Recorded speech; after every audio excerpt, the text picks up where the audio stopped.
MDH biryani મસાલા, પારંપરિક બિરયાનીનો અસલી સ્વાદ. असली मसाले सच सच MDH. ગુજરાત પર ફરી એકવાર માવઠાનું સંકટ. રાજ્યમાં આજથી માવઠું થવાની શક્યતા. 8 મે સુધી ગાજવીજ સાથે વરસાદની આગાહી. રાજ્યના વિવિધ જિલ્લામાં પડી શકે છે કમોસમી વરસાદ. પવનની ગતિ 30 થી 35 કિલોમીટર રહેવાનું અનુમાન. રાજસ્થાન ઉપર સાયક્લોનિક સર્ક્યુલેશન સક્રિય થતા તેની અસર ગુજરાતના વિવિધ જિલ્લાઓમાં થવાની શક્યતા. હવામાન વિભાગની આગાહીએ વધારી ખેડૂતોની ચિંતા. રાજ્યના વિવિધ જિલ્લા એટલે કે કચ્છ, બનાસકાંઠા, પાટણ, મહેસાણા, સાબરકાંઠા અને અરવલ્લીમાં વરસાદની વકી. તો મહીસાગર, દાહોદ, પંચમહાલ અને વડોદરામાં શક્યતા. ભરૂચ, નર્મદા, સુરત, તાપી, નવસારી અને ડાંગમાં પણ પડી શકે છે કમોસમી વરસાદ.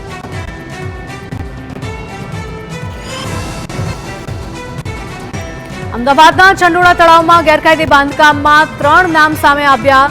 ગની પથ્થરવાલા, નવાબ ખાન અને લલ્લા બિહારીના નામ સામે આવ્યા. છેલ્લા 15 વર્ષથી વધારે સમયથી આ ત્રણેય વચ્ચે હતી વર્ચસ્વની લડાઈ. લલ્લા બિહારીના પિતા લાલ મોહમ્મદને ગની પથ્થરવાલા ચંડોળા લાવ્યા હતા અને કન્સ્ટ્રક્શન સાથે સંકળાયેલો ગની કાટમાળને ચંડોળામાં ઠાલવતો હતો.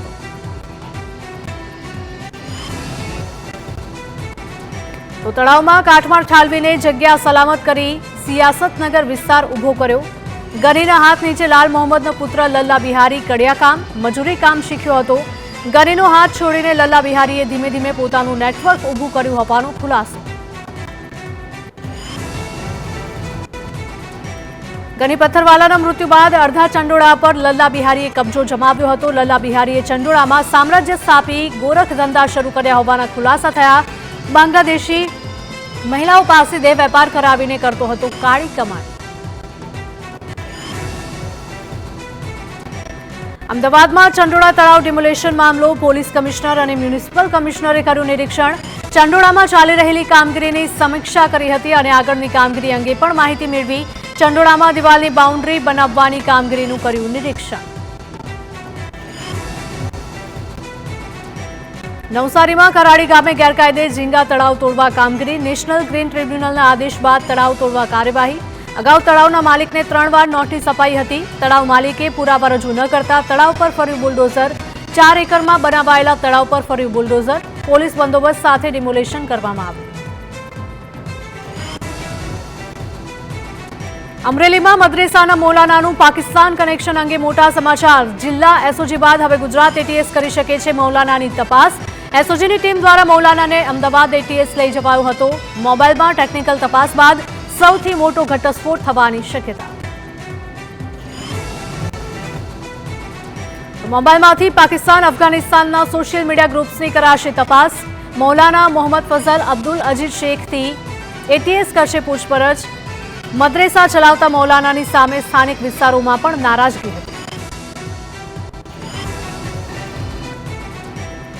સુરતમાં મકાન ખાલી કરવાની નોટિસથી સ્થાનિકોમાં ફફડાટ. તાપીનગર વિભાગ 2માં મકાન ખાલી કરવાની નોટિસ લાગી.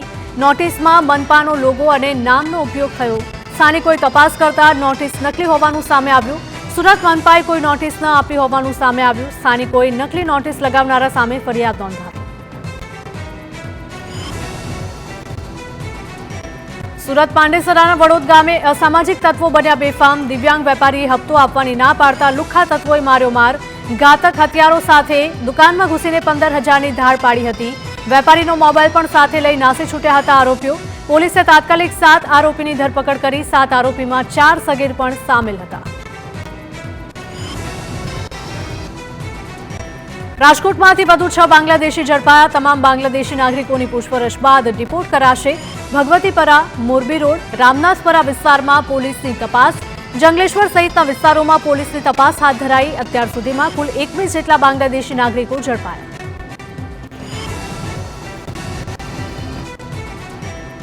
અમદાવાદના વટવા જીઆઈડીસીમાં લાગેલી આગ પર કાબુ. આગની ઘટના બાદ કંપનીનો માલિક ફરાર થયો. કલાકો વીત્યા બાદ પણ કંપનીના માલિકનો કોઈ જ પતો નથી.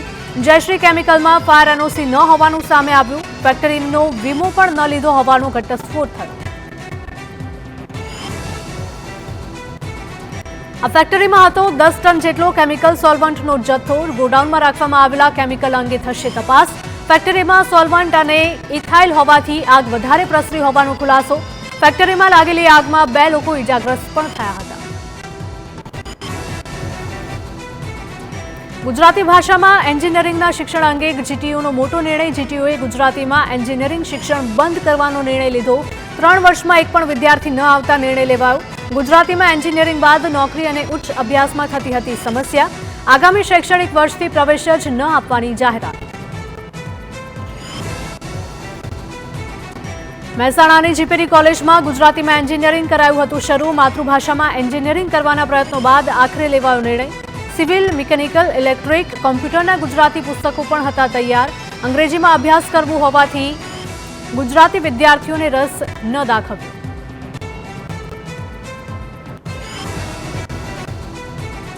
રાજકોટમાં નીટની પરીક્ષામાં વાલીઓએ ચોરીની આશંકા વ્યક્ત કરી. કેટલાક વાલીઓએ પૂર્વ ડીઈઓને કરી ફરિયાદ. પૂર્વ ડીઈઓને કરેલી ફરિયાદમાં વચેટિયાઓ સક્રિય હોવાનો દાવો કર્યો. વચેટિયાઓ 50 લાખ જેવી રકમ લઈને માર્ક્સનું સેટિંગ પાડતા હોવાનો દાવો.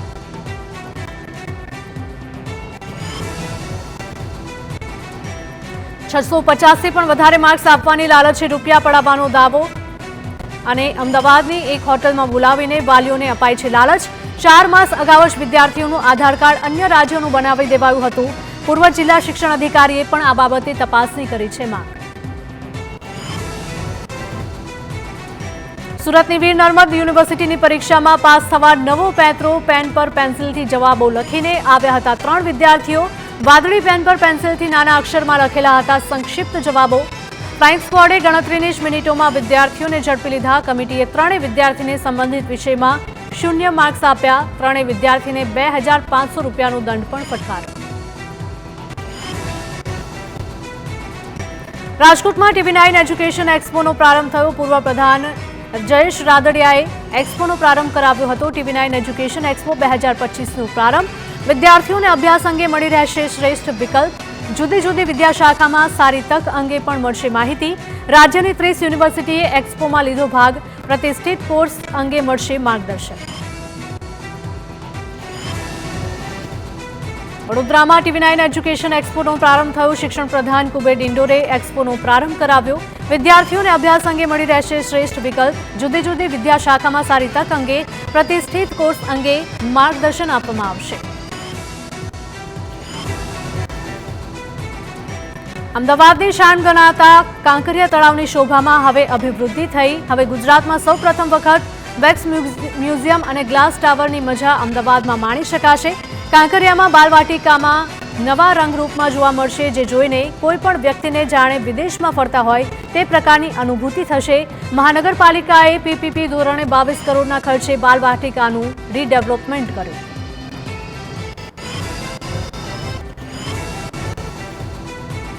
સુરત અને તાપી જિલ્લાના પશુપાલકો માટે સુમુલ ડેરીની મોટી જાહેરાત. પશુપાલકો માટે કિલો ફેટે દૂધના ભાવમાં વધારો કરાયો. ગાય અને ભેંસના દૂધમાં કિલો ફેટે ₹20નો વધારો. ભેંસના દૂધનો ભાવ કિલો ફેટે ₹850 થી વધીને ₹870 થયો. ગાયના દૂધનો ભાવ કિલો ફેટે ₹810 થી વધીને ₹830 થયો.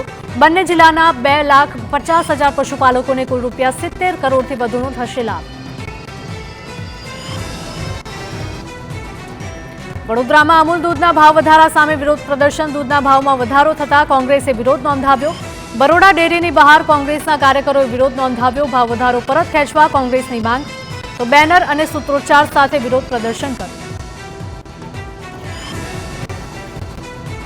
રાજકોટના ઇન્દિરા સર્કલ પાસે સિટી બસે સર્જેલા અકસ્માતનો મામલો. શહેર કોંગ્રેસ દ્વારા મનપા કમિશનર કચેરીએ અનોખો વિરોધ. રમકડાની સિટી બસ મનપા કમિશનરને આપીને વિરોધ દર્શાવ્યો. અગાઉ કોંગ્રેસ દ્વારા આવેદનમાં કોન્ટ્રાક્ટર સામે કાર્યવાહીની માંગ હતી. કોઈ જ કાર્યવાહી ન કરાતા કોંગ્રેસે ઉગ્ર રજૂઆત કરી. વિજિલન્સની ટીમ અને કોંગ્રેસના અગ્રણીઓ વચ્ચે ઝપાઝપી થઈ. સુરતમાં ગાંજા સાથે 2 શખ્સ ઝડપાયા. પુણાના લેન્ડમાર્ક રોડ પરથી ગાંજા સાથે પકડાયા આરોપીઓ. 40,000ની કિંમતનો 4 કિલો ગાંજો અને મોબાઈલ જપ્ત કરવામાં આવ્યા. આરોપીઓ ગાંજો ક્યાંથી લાવ્યા અને કોને આપવાનો હતો તે દિશામાં પોલીસે તપાસ હાથ ધરી. સુરત શહેરના સરથાણા વિસ્તારમાં બ્રાન્ડેડ કંપનીના બૂટની ચોરી કરતો શખ્સ સીસીટીવીમાં કેદ થયો. અંદાજિત 7,000 રૂપિયાના કિંમતના બૂટની ચોરી કરી શખ્સ ફરાર. પોલીસે ફરિયાદ નોંધી તપાસ હાથ ધરી. સુરતમાં કાપડના વેપારીઓ સાથે છેતરપિંડીના કેસમાં 4 વર્ષથી ફરાર કાપડ દલાલની ધરપકડ. રિંગ રોડના કાપડ માર્કેટના વેપારીઓ સાથે આચરી હતી છેતરપિંડી. વેપારીઓ પાસેથી કાપડનો માલ અન્ય વેપારીને અપાવતો હતો આરોપી. લાખોની ઠગાઈ કરીને 4 વર્ષથી ફરાર હતો આરોપી. રાજસ્થાનથી આરોપીની ધરપકડ કરી પોલીસે વધુ તપાસ હાથ ધરી.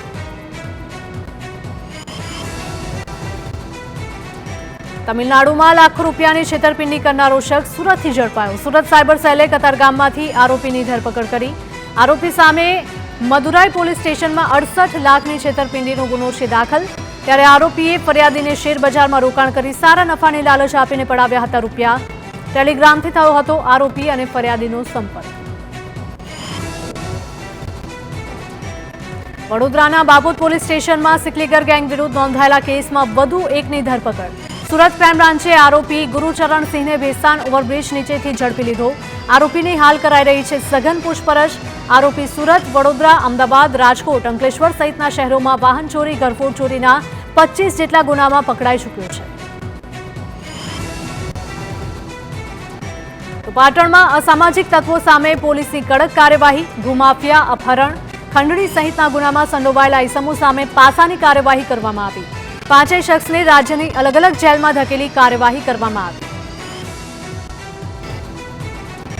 ભરૂચના ઝઘડિયામાં અપહરણ, દુષ્કર્મ અને હત્યાના આરોપીને ફાંસીની સજા. આરોપીએ 10 વર્ષની બાળકીનું અપહરણ કરીને દુષ્કર્મ આચર્યું હતું. 72 દિવસમાં તમામ કાયદાકીય પ્રક્રિયા કરીને આરોપીને ફટકારી સજા. ફાંસી ઉપરાંત 10 લાખનું વળતર ચૂકવવા કોર્ટનો આદેશ. બાળકીના શરીર પર અનેક ઘાના નિશાન જોવા મળ્યા હતા. 8 દિવસની સારવાર બાદ બાળકીનું થયું હતું મોત. દાહોદ લીમડીની વિશ્વકર્મા સોસાયટીમાં વીજ વાયરમાં લાગી આગ. વીજ વાયરમાં આગ લાગવાની ઘટના સીસીટીવીમાં કેદ થઈ. અચાનક વાયરમાં આગ લાગતા સ્થાનિકોમાં ગભરાટનો માહોલ જોવા મળ્યો. આગ લાગવાનું કારણ અકબંધ. MDH કિચન કિંગ મસાલા રસોડામાં હોય તો આપણે કાંઈ પણ બનાવી શકીએ છીએ. રીંગણાનો ઓળો, બટેટા ફુલાવર, ભીંડી મસાલા અને બીજું ઘણું બધું. MDH